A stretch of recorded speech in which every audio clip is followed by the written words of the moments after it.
So, Team MMA defeats Team Boxing in Triad combat sports. Now, I didn't know going into this thing that the, not boxing ring, but the platform that they were fighting in is shaped like a triangle. Guess that's why it's called Triad. And the gloves are a mix between boxing gloves and mixed martial arts gloves, so I didn't know that either. Not quite sure the rules. I know on the undercard, Mike Perry survived a knockdown to win, I think by a split decision, former UFC fighter. Matt Mitrione lost by unanimous decision I think to a guy named Flores. Might be getting it mixed up, but the only fight that I saw was the main event, which was Frank Mir, former UFC fighter, versus Kubrat Pulev, the guy Anthony Joshua knocked out before Joshua lost to Alexander Usyk. So this fight was really bizarre because, like I said, it's weird, first of all, to see the fight in a triangle. It's like Shannon Briggs says, it's shaped like a pizza, and the winner gets the cheese. Clever, Shannon. But anyway, they come out. Pulev starts in, and then Frank Mir starts immediately holding. And I know you're supposed to hold when you get hurt, but I'm like, really, the first round? But Pulev hit him with a right, and this dude was just literally doing this out on his feet. He was just really just wobbling, and then he went back to his corner and was wobbling, and the ref waved it off. That was it. So Frank Mir, you know, he's had a good career in the UFC, but he seems like he's getting a little bit punchy. I don't mean a slurred speech or anything, but it seems like his chin is getting weak, kind of like Junior Dos Santos, who used to be my favorite fighter in the UFC. After a while, their chins just seem to get kind of spongy and they can't take it. So I think this is it for Frank Mir. It looks like he made a huge payday. I heard it's the most he's ever made in his whole career. I'm like, really? Triller's paying that much? He made more with Triller in one fight than he made with UFC? I don't know if he means just, you know, this one fight paid him more than his biggest fight in the UFC, or if he means he made more with Triller than he made his whole career with the UFC. I kind of find that one hard to believe. But it was interesting at the end. Shannon Briggs and Rampage continued to get into it. Rampage kept talking about, do you respect us MMA guys? And Shannon Briggs was like, shut up, I don't respect you. But at the press conference, Rampage was like, the after press conference, he was like, come on, all jokes aside, do you respect us? Shannon Briggs said, I ain't got to tell you nothing. And he was like, I respect MMA fighters, but they still pies or something like that.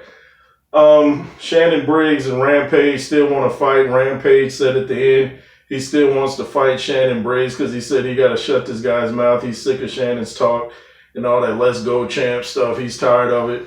Nick Cannon, fellow San Diegan like me, that's where we grew up. He was doing the post-fight interviews for Triad. And it's just weird to see a triangle, do you call it a ring or just what?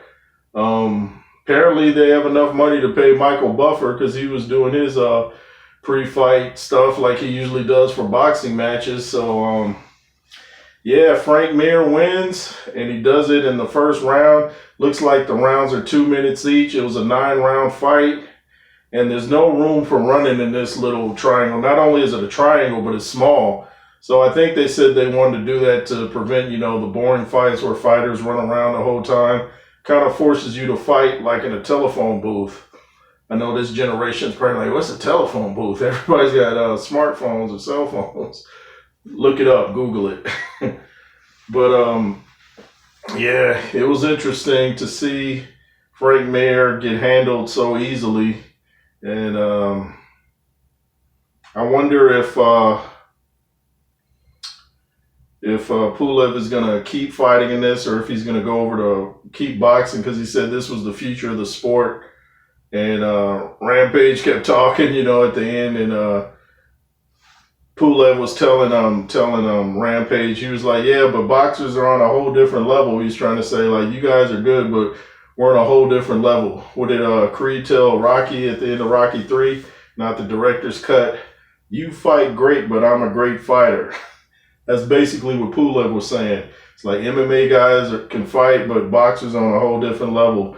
Shannon Briggs said them MMA guys ain't got no hands, and he said next time he wants the ability to pick his own team. So I guess Triad or Triller, somebody picked his team, so he wasn't happy with his team. But Pulev won the main event.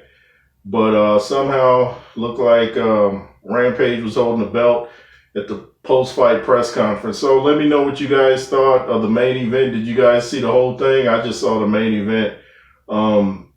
Make sure you subscribe. Subscribe to my main channel, The J. Roos Theory. This is N.W.J., the world's most dangerous boxing platform.